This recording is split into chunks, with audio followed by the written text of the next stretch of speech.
It is Friday, March 21st. Let's talk PlayStation.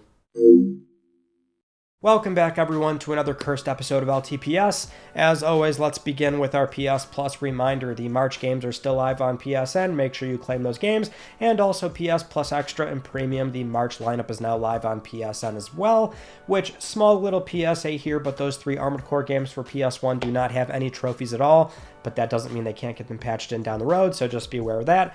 And because we have the lineup now live as well, that also means we have some games that are going to exit the game catalog on April 15th. So less than 30 days left to play these games, which we have some really good titles leaving. A lot of former Day 1 PS Plus Extra launch titles, that being Animal Well, Tales of Considerably, and I believe also Nor Play With Your Food. So those 3 are exiting. And also Miasma Chronicles, Stray Blade, Kena Bridge of Spirits, a pretty early high-profile PS5 game. That one's really good. Slay the Spire is also excellent as well. That's a roguelike deck-building game, so if you're into that, that game is just really fun with that gameplay loop that keeps you hooked. There's just so many good ones in here. A lot of recommendations for playing these games before they exit the catalog. So you've got less than 30 days to get your time in on these titles. Anyway, moving on to our first story. Even though we don't have the God of War remaster confirmed for the 20th anniversary, we do still have Santa Monica doing other things to celebrate the franchise, and that would be a new patch for God of War Ragnarok, which is this Dark Odyssey collection, and that comes with a skin similar to the one you got from God of War 2 when you beat it on God mode, so it looks amazing, and so that's in the game right now, alongside a bunch of other armor and weapon cosmetics you can attach. There's also a new PSN avatar they put out. There's new merchandise, art prints. For merchandise, there's a really funny Jormungandr plush you can buy on Fangamer, and that just looks so goofy but fun at the same time. There's also a vinyl collection, and they've been doing this thing where they're dropping like facts about the franchise on Twitter on a daily basis. Just cool little things that you would have never known, and as you know, silly as that is, it's, I guess, nice enough. I do like hearing these kind of little tidbits about things you would have otherwise never known about the series. But it's kind of what we said before, like, obviously people want to hear about this rumored collection, seeing God of War 1 and 2 playable again on PS4, PS5, and then whatever they're planning on doing with 3 and sprucing it up. I'm sure folks would also love to see the PSP games get local playback on PS4, PS5. I imagine PSP might be more reserved to the implicit conversions, just emulation treatment. But whatever they plan on doing, it would have obviously been nice to have it aligned with the 20th anniversary, but sometimes just logistically it's hard to do that stuff. So usually you do get celebrations like this, and I think it's still obviously welcomed, and it certainly does acknowledge and show reverence and appreciation for the franchise, which is so important to PlayStation. Moving on to an update for the Horizon AI video leak that came out last week, where now we have a response from Ashley Birch, the actor of Aloy, where she put up this video on TikTok where she was voicing her concerns about the whole ordeal. She did provide some context in that when that video leaked out, Guerrilla reached out to her immediately and let her know that that demo was not reflective of anything in development, and it also did not use her performance at all, so no facial or voice capture data was used. But she does still voice her concerns, not even so much about herself or her job security, rather she's worried about game performance as an art form. And she does make it a point to remind people that the SAG video game strike is still ongoing, where the hang-up is AI protections, which we also heard shortly after from the SAG-AFTRA union, speaking with GamesIndustry.biz, that they are still trying to address some alarming loopholes with game companies that are in discussions right now, which, as a reminder, that includes Blindlight, Disney, EA, Formosa Interactive, Insomniac Games, Llama Productions, Take-Two, and WB Games.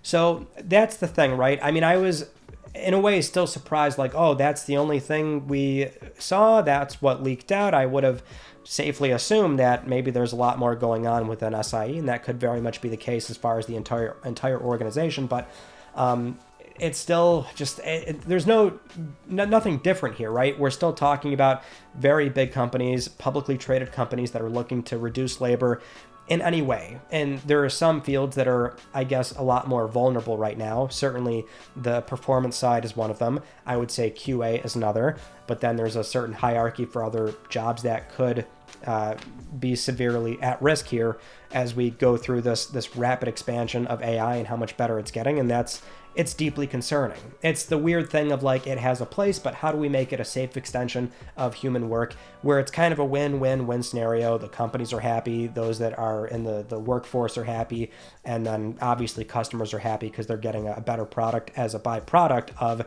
the AI use for these video games. But there's going to be losers. Like, people are going to get hurt, and that's I hate that that's the reality of it. I wish I could be more optimistic, but like, this strike is a good example where it's like, oh, of course that's the one thing they're stuck on, because there's going to be some sort of loophole where a company can very much get around it, right? I mean, you've probably got a lot of back and forth going on right now between lawyers, and they still can't come to this like long-term 10+ year agreement, which would be good enough to sort of get past this rapid expansion that we're seeing. For the time being, there is this interim agreement, but they do have to settle on something, and so far there's still no luck. Next up, we have some new content for The Last of Us Part 2 Remastered coming out very soon for the PC version, which is also going to show up in the PS5 version as well. So over on the PlayStation blog, Sony did do their typical PC announcement thing where they're just confirming the ML solutions that are offered in the game, also supporting direct storage, showing off the PC spec sheet, confirming the PlayStation overlay menu and trophies, and also announcing the PSN login bonus, which I think they did announce before, but they did show it was the Ellie skin where she can wear Jordan's jacket from Intergalactic. But there is also 2 new characters for the no return mode, which is Bill and Marlene, and also there's 4 new maps being added as well, and these are both coming to PC and PS5. So for the PS5 version, that's going to go live on PSN the same day as the PC launch on April 3rd, with additional bug fixes and new trophies as well. So there is something there on PlayStation. Always good. I will say, now thankfully this does not apply to me, but always kind of annoying, right? When you do 100% on a game, you put it behind you, and then sure enough, there's new content, which is fine. Obviously, that's good.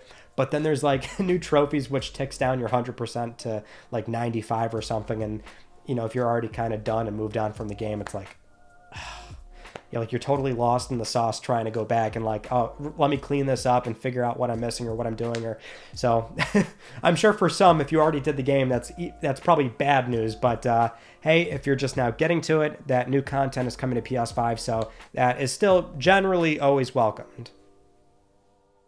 In other Naughty Dog news, and also going back to a rumor from before Intergalactic was confirmed, if you recall, we had Ben Hansen from MinMax describe what he had heard about this game, and this was again before Intergalactic was revealed, but he had heard that this game was inspired by something, and he didn't want to say what it was at the time, but it was inspired by a game that focuses on player freedom, and recently he's now confirmed and revealed that game in question was Elden Ring.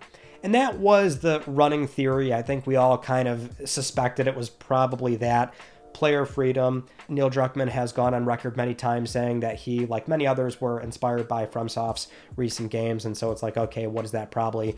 It's likely Elden Ring, which at this point, I mean, I'm feeling pretty, I don't want to say super convinced, but it seems like the idea here, especially with that more thorough plot synopsis breakdown from Neil last week, that the theory is you're kind of, you're going to land on this planet or crash on the planet rather, and you have to get out. It's all about loneliness, this, that, and the fourth, but you're very likely going to get on the planet, and then in a very atypical Naughty Dog way, you are just going to be able to kind of go wherever. I think I would assume this is maybe a proper open world game, or at the very least sort of that semi-open world where you've got some linear paths to explore, but there's really no sort of cut and dry, like you have to go here to advance the plot. Maybe certain places would be gated in a manner where you do have to advance the story to a degree, but it would still be, not linear in the sense that we typically see from Naughty Dog titles. And maybe it would go full-blown FromSoft where there's very little HUD, no map markers, things like that. Maybe there is just one marker for like, here's the main story path, but other than that, we're gonna take off the side skirts here, and you can kind of go and investigate whatever you want.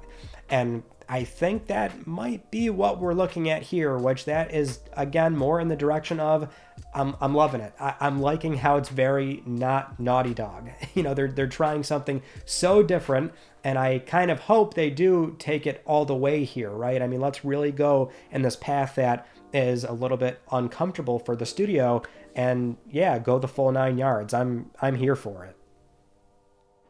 Moving on to the PlayStation Studio developer Housemarque and their upcoming PS5 game Saros. When speaking with the Finnish publication Helsingin Sanomat, we had Housemarque CEO talk about the studio's acquisition by Sony and what that did for the team, which outside of some cultural changes within the studio, like adjusting to HR and things like that, it was really the new resources that let them move to new offices and make a game like Saros possible, saying that if they were to remain independent, it would not be possible to invest that much into a game, which we also learned that game went into full production in 2022. And according to Helsingin, the publication, mind you, not Housemarque CEO, the budget for Saros is allegedly around 70 million euros, which they compare that to Alan Wake 2.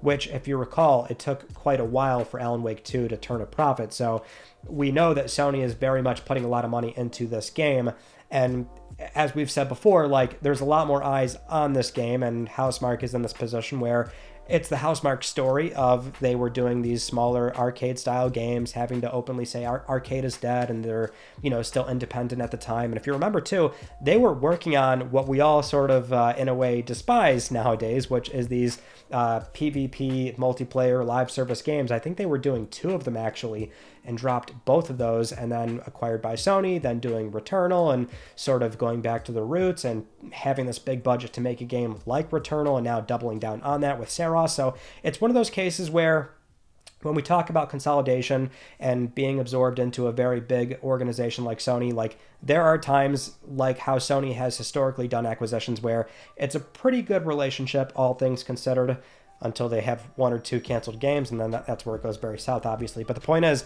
you still have this example of they're able to get this kind of funding that they're right. There's no way they would have been able to do these games without being owned by SIE and sort of having that leverage to go and make a Returnal and now doing a Saros. So it's still one of my favorite teams, and I can't wait to see what this title looks like as we see gameplay this year and then it launching in 2026.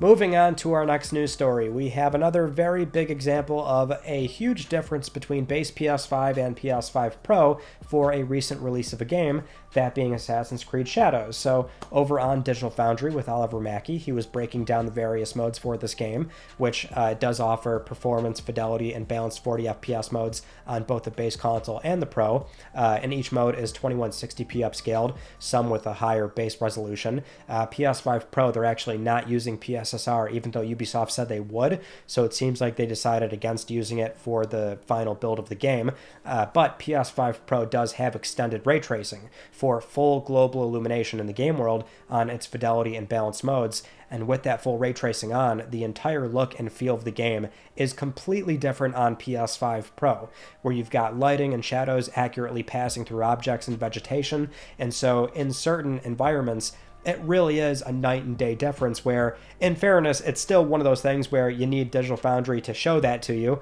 You wouldn't know otherwise based on the version you choose on playing, but it is still kind of nutty. And we are seeing more examples, right? Because we've had so far Rebirth being the first one, and that was primarily just a huge bump to resolution. So just the sheer image quality, PSSR came in and made that game look not completely smeared up and muddy. But performance-wise, it still wasn't 100% there. Monster Hunter Wilds, kind of the same thing. Now you've got this example where it's a similar trade-off in a sense where, if you're playing it on just straight-up performance, or really any mode, it seems like, generally speaking, whether you're choosing to play at 30, 40, or 60 FPS, it's fairly consistent and locked in. It does seem like as this generation goes on, we might find more examples of Pro being this very viable option, and kudos to Ubisoft in this position where if you still choose to play on base consoles, you should never feel pressured to buy a Pro if you're, playing the game on a base console and let's say the performance isn't there and the game runs, terribly. That's not the case. You can play the game on a base console, and you are getting a 60 FPS option that also doesn't really look bad at all. It's just that that option is there if you want to really take it to the next level and have a sort of first-class console experience. It still sucks that the Pro is as expensive as it is, but it seems clear that it's really sort of carving out a path here that is a bigger difference from the base machine versus what we saw with PS4 Pro and PS4 in the same time frame, if that makes sense. Okay, let's move on to another update for the ongoing AI slop issue on PSN and also the eShop. It's going on there too, but we've got another very egregious example where you've got a shell company with no accountability using very misleading AI imagery, and it gets worse from here because initially this was spotted on the Gaming Leaks and Rumors subreddit and also PSN profiles where people found this trophy list for a game called Flight Simulator 2025, and people unsurprisingly mistakenly thought this was Microsoft's game because the key art and obviously the name are incredibly misleading.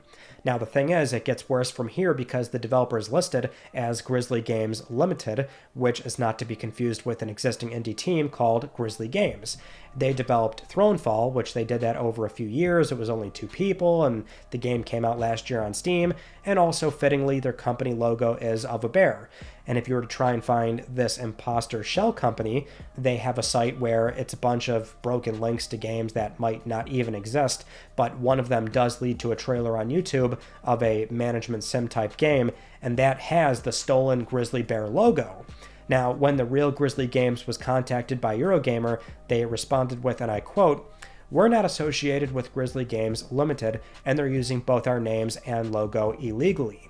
Furthermore, they seem to incorporate the absolute opposite of our values, of what we stand for, and what we're trying to give to the gaming community. Unfortunately, our legal resources are limited as a 2-person indie team, but honestly, I'd love to see this kind of stuff being stopped, especially since it's not only happening to us, but lots of indie devs that just lack the legal power." They're not wrong, too. There's more examples where this is getting just worse and worse. We had one story where we didn't go over it here on LTPS, but like one game, like a carbon copy was published on PSN and the Steam and the eShop, I think, and that had to be taken down by all the storefronts after the studio was able to raise attention and awareness to it. And it's like, is that what it takes every time for this to happen? Because like there are certain scenarios where like, sure, the art's misleading, or maybe the company name is misleading, but it's still incorporated separately and it's allowed to be a thing, and maybe they don't use the same company logo, but like, let's just say legally it's such a huge gray area where the only way to fight it would be legal recourse, and we're talking about the stuff being overseas too, and it gets so complicated as far as like, yeah, you can't really do much of anything unless the marketplace steps in and says, no, we don't want these games. That's what Sony and Nintendo have to start doing, and is this really what you want? Like a scenario where we let anybody in, and also it's this shell company where there's, again, no accountability at all. As a customer, you buy their games, you have nowhere to argue, complain about the products that they're making, which are obviously bad. And there's something to be said about like how misleading it is with that AI imagery where it very much looks like Microsoft Flight Simulator. I mean, how does this get past so many people where it's like, yeah, a lot of folks genuinely thought, because the ongoing Microsoft shipping on PlayStation stuff's been happening for a little bit, it's like, yeah, of course people thought this was MS Simulator. What if you've got people that are not that plugged into video game news? They see it organically on PSN, they wishlist it when it finally launches, and it's just an instant buy for them because they're just completely unaware, and it could be that easy to, mess up, right? And you've got PSN's terrible refund policy where it's, God forbid you actually download the game, maybe you don't even launch it, you just simply download it and you've already voided your possibility to refund that game. This is not the kind of software Sony needs to be letting in, but like the argument I still made before is like, you have to have this manual review process. You can't necessarily automate it to a degree. At a certain point, you will start rejecting games that maybe otherwise should not have been rejected. But I think a manual review process by a human, you're going to be able to suss out certain things where it's like, yeah, we're not going to let this one through, boss. It's like this is another just awful one, and I feel bad for Grizzly Games. So with enough noise, hopefully this one gets taken down, but it's like, do we have to do that for every single game? You would hope not, but it's going to keep, like, everyone's going to keep pushing this until something changes internally at Sony and Nintendo as well. All right, let's move on to some studio news, beginning with one story we covered on Monday, so you can already see that for a more thorough explanation. But as a brief recap, one story was that Sony signed a new agreement with the developer People Can Fly, which they're the studio behind Bulletstorm, Outriders. They're also doing a co-development agreement with Microsoft for Gears of War E-Day, and so there's a new agreement with SIE for a new game called, or rather it's codenamed Project Delta, and that's based on the intellectual property rights owned by SIE. So the long and short of it is there's some plausibility on that being an IP that maybe it's new because SIE would own it, so a typical agreement from an external developer, so next dev project, but it does sound like it could be an existing IP. So we were talking on Monday about what that IP could be, you know, a Resistance kill or some things like that. There was a rumor on Recent Era, so you can watch that upload for a more thorough look into that rumor. But yeah, that is a new agreement, so that's a game that is likely very far away because it is in the prototype stage. We could very well never see this game, but at least we can now watch People Can Fly and closely track this project over the years. Next up, Jason Blundell's secret PlayStation studio is no longer secret. And we've been following this team for a while now, so we always knew it was a thing, but now it's official. And this is not how I thought we would find out about it, but recently speaking on the Jeff Gerstmann podcast for a bonus podcast episode, Jason was on there, and he does not do many public appearances, mind you, but he does casually confirm that yes, he's formed a new studio at SIE where he said, and I quote, "I've had the amazing opportunity to create a new studio within PlayStation Studios for Sony. The studio is called Dark Outlaw Games." Now, the reason why there's really no fanfare announcement is because, as Jason explains, they want to wait and actually show something. But for now, he does say they're still staffing up and they're in the early production stage, which a few days after this podcast, it was then discovered on PlayStation.com that there is a proper landing page for the studio with a logo as well. So it does seem as though there was a very calculated effort to put this info out there. He was given the green light to confirm this in a very under the radar fashion. Maybe it's because like the quarter is closing out and that's something where they want to talk about this for the next financial report. I don't really know. It does make sense though when, and John made this point, which was like with Deviation and the whole falling out with Deviation, they made a really big deal about that where it showed up during Summer Game Fest, during the live stream. You've got Dave Anthony and Jason Blundell up there, the big PlayStation logo behind it. It's the only B-roll we can ever use because obviously that team never shipped anything. It's closed. Sony backed out of the deal, and so as we always understood it, was that Jason then went to PlayStation, got to form a new studio, and a lot of former Deviation staff went over with him. So whatever his idea was, that's the idea Sony wanted to back, and that's kind of where we are right now. I will say, though, it's good that it's official, and maybe that does mean they'll show something maybe within the year or so. I mean, it makes sense for them to not really make a big deal about it, given the difference of the project prior where that didn't go anywhere, and it was on SGF, obviously, right? So it makes sense. Maybe be a bit more low-key with these things, but it's kind of a big deal. So there we go. Dark Outlaw Games, a new proper under the PlayStation Studios umbrella. It's a new team, and maybe we will see this this developer actually ship something. And based on the studio's roots, we can probably still expect it is some kind of maybe a shooter, maybe PvP, multiplayer, yes, live service, but you never really know with these things. So we'll follow Dark Outlaw Games like every other PlayStation studio, as it's now a part of the family moving forward. Moving on to our ongoing story of Xbox games coming over to PlayStation, and one title that's been a bit of a standout, and I'm surprised it actually took this long for us to hear about it, but it is Starfield, the very contentious game at the time where, before it came out rather, and we had the whole ordeal with the initial big acquisition of Bethesda and this new IP coming up. What are they doing with that? And then we had all the revealing documents from like the CMA and the FTC case and them killing a PS5 build and Bethesda leadership wanting to do it and this, that, and the fourth. But we finally we expect the game is coming over, but now we have some breadcrumbs, which is a PlayStation logo showed up on one of the mod creation pages for the game.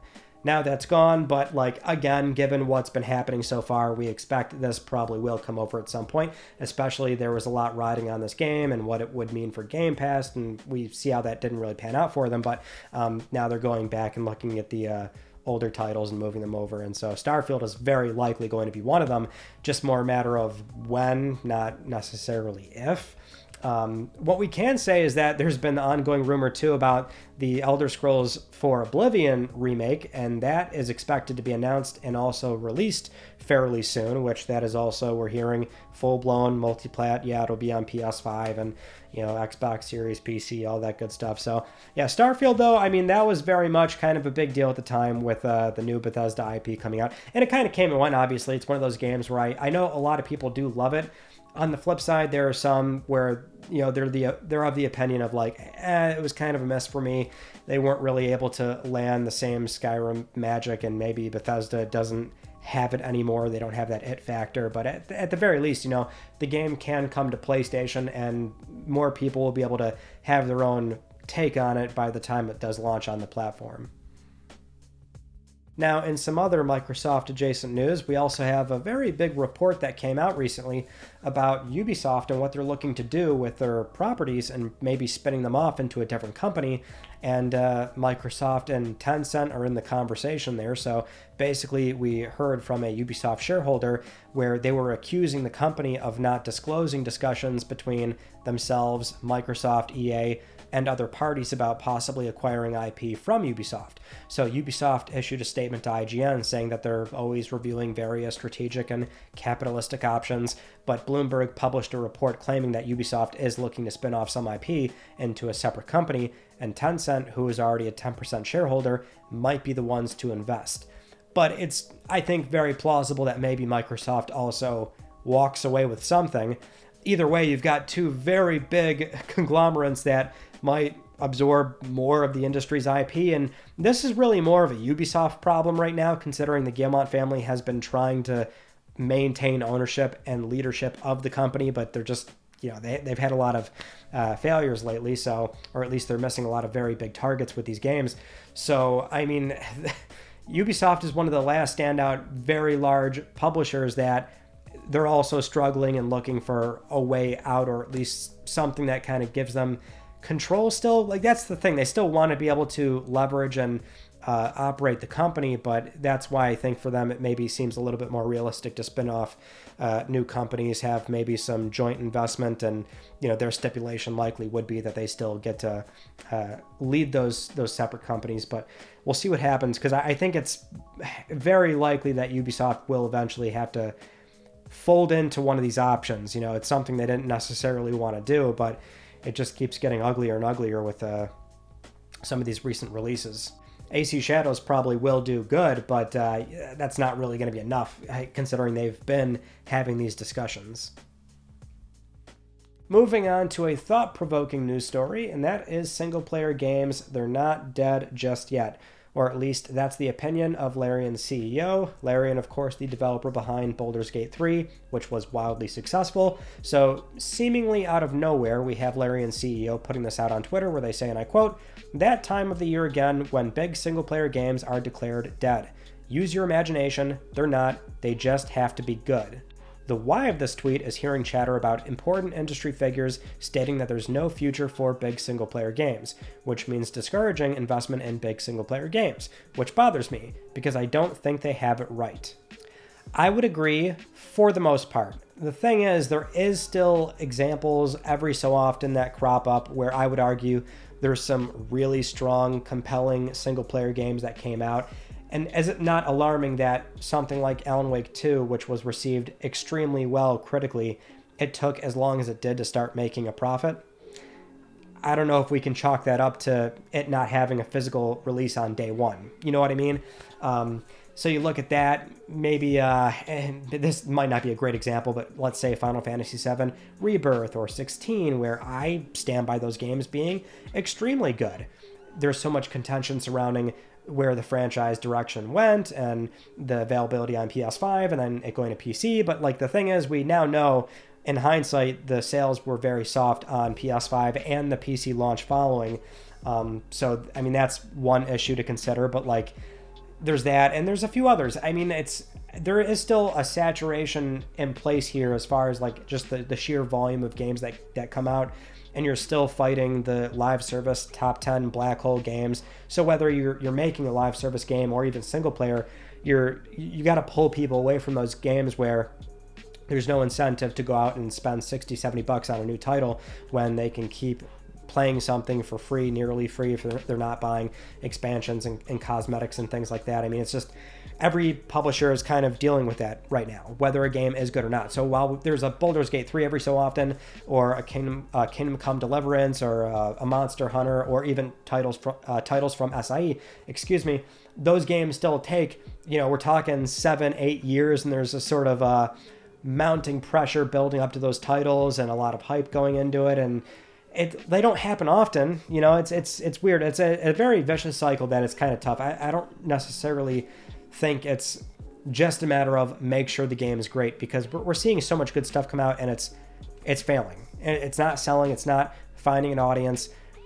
You can also chalk that up to the economics right now, and people are just unwilling to spend money, rightfully so, because things are so expensive nowadays, and you have to worry about housing before you worry about buying a video game. But that's what makes it so tough. It's not, the answer might not be always just make a great single player game. That's not a surefire thing, I would argue, even though I, broadly speaking, do agree with what he's saying.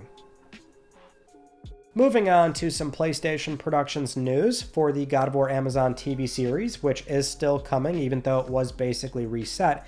But we are hearing from the new writer, producer, and showrunner for God of War, Ronald D. Moore. He was speaking on the Sackhoff show with Katie Sackhoff, and he said that right now Amazon asked him to come in, and they've already ordered 2 seasons. And this is also when Ronald admitted that he's got very little experience with games, and he couldn't figure out where the R1 button was. So that might not instill the most confidence, but you don't necessarily have to play the games to be able to make a great series. And Ronald D. Moore, he's got a great track record. It's not like he can't take on this project per se, but it's always one of those things where it always feels a little bit comforting when you have like a Craig Mazin who just like gushes about The Last of Us, and he loves the franchise so much, and he's played it, and there's a difference between hearing that and then hearing what Ronald is saying, and it doesn't really instill that kind of confidence. I will say I still want it to be a movie. God of War, to me, I think you can give this like an MCU level budget of 9 figures, and I think this could be like a summer epic film that comes out, and I think it's kind of in a way, a surefire bet as long as you handle the source material correctly. I mean, if Uncharted can kind of get a similar treatment, and that is maybe the worst PS production so far, and it made money and it's getting a sequel, I think God of War can probably also get the same approach, right? That's kind of where I sit on this whole thing. I don't really want it to be a TV show. Next up, we have a really shocking thing that kind of came out of nowhere, but another example prototype of the Nintendo PlayStation has resurfaced, and this one is coming from Ken Kutaragi, the father of PlayStation, which, not surprising, I guess, that he would have one, but it's been documented. So this came out of nowhere from the professional videographer and photographer Julian Demansky, and they had the opportunity to meet Ken, and we see that Ken had this Nintendo PlayStation prototype apparently in his closet, and it looks immaculate, with some slight differences from the last one that sold at auction for $300,000, but it was really amazing to see one of these just show up, and it belongs to Ken. Like, yeah, sure, Ken probably has one of the last few remaining like examples that are out there, but it doesn't look super clean. And it has some slight changes on it too. So like it's one of the, I guess we're not entirely sure where in the prototype roadmap this one showed up, but yeah, it was like really amazing to see this, it's, in a way, it's like, man, Ken, what are you doing? This thing needs to be in a museum, right? Because it's just a wild part of PlayStation history that some still maybe don't know about, which is Nintendo and PlayStation were at one point going to be a thing, because that was the original way PlayStation came about. There's a lot of history there, and there's only a few example units of these prototypes, and Ken had one of them in his closet, apparently. In other silly news, we also found out that for the movie Superbad, Jonah Hill, his character, was not allowed to be seen playing PlayStation. So we found this out during South by Southwest, where Seth Rogen on the red carpet, he was asked what was the weirdest or funniest note that he ever got from a studio, and his answer was, on Superbad, Sony said that Jonah Hill couldn't touch a PlayStation in a scene where they're all playing video games because he's too vile a character. Which Seth jokingly said, like, well, the character's based on me, so that's kind of insulting, but we'll accommodate. So, yeah, the whole point is they didn't want him to be seen using their products, which, that might sound insane. Like, I immediately thought of, like, oh, that's Apple. Like, Apple does that with iPhones, where, and I think this is still the case, but they don't want villains in TV and film to use iPhones. Like, that's a thing. Like, you can use our products, but villains can't use iPhones. So it seems very bizarre, but like these big companies care about how their products, are portrayed in media. So they do have very strict roles. I mean, that's why it sounded kind of insane, but like Neil Druckmann had a really hard time being able to show a PlayStation Vita in The Last of Us Part 2. So there's that. If anything, this news is very adjacent to what came out from actually another big YouTube channel, like way bigger than mine, Moist Critical, Charlie, where he admitted that a sponsorship he lost 2 years ago was from PlayStation, which that also struck me as weird because they don't really do sponsorships quite like that. So I'm curious as to what they were trying to do and what kind of integration they were going for exactly. But he says he lost that at the last minute because of a music video he put out, which was like super lewd or something. And, so they had a problem with that. They backed out. And it all seems like, yeah, kind of ridiculous, but that's just what PlayStation is nowadays. Obviously a lot of people don't like it. It's also why I probably don't get review product from them. I've said before, like, I don't know why, but for whatever reason, they don't really allow product on this channel. But they're just kind of, very picky with that. It's the PR side. It's like no hard feelings. That's just what they do, obviously. You can't really fault them for it. But yeah, that the Jonah Hill thing came out, and I'm like, yeah, that sounds about right. Now, with all that said, it is time for Let's Talk Plus, the weekly Let's Talk PlayStation giveaway, where one of you can win a $10 PSN code. I would like to congratulate this viewer right here. I'll be contacting you very soon via email or X, and if you would like to win a $10 PSN code, it is so simple. Follow the link down below or scan the QR code. Look at us being all modern, and enter the Gleam giveaway. And supporting this channel, a number of ways can gain you an entry, and I'll announce the winner next week, because I'm trying to help pay for your games. Those are some of the stories from this past week that I wanted to talk about with you all. And our Monday video was looking at the People Can Fly rumor, because that came out like right after LTPS last Friday, so I thought we'd cover that sooner. And then coming up, got a lot of edits that are taking a really long time, so there are some good topics coming, but I just have no idea when. We have a new Click R3 that should be out by the time you're watching this as well, so that's going on. But otherwise, that is pretty much it. So that concludes this week's episode of Let's Talk PlayStation. I'm Ryan Benecki. Thank you all so much for talking with me, and I will see you all next Friday.